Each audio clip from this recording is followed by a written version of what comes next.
Have you ever wondered what those black strips in the shark robot boxes are? In today's video, I'm going to show you how I stopped the robot from getting stuck on our stairs.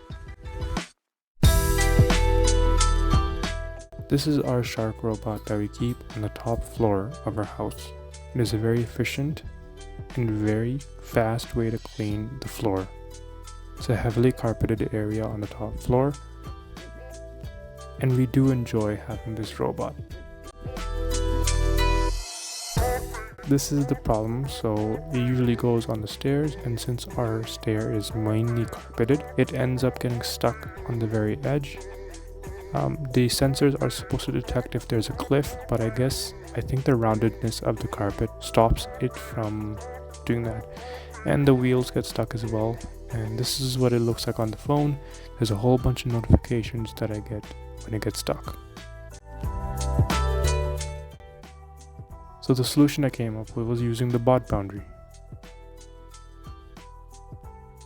It's a magnetic strip, and on that instruction it says not to place under the carpet, but in this experiment we're going to see if it works. So I opened it, unraveled it, and I placed it on the carpet to see how long it needed. I cut up the carpet. This is a 2x speed of me cutting because it took a long time. I just wanted to be careful. I don't need to cut the whole carpet, I just need to cut a little hole.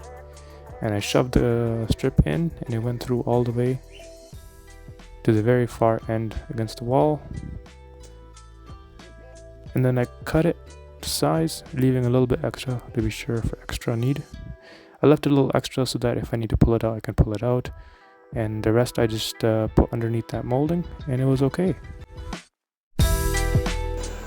And I tested this for 3 days consecutively, and to this day it's still working really great.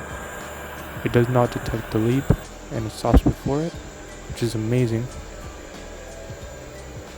Thanks you guys for watching. Just like and subscribe and share if other people are having the same issue.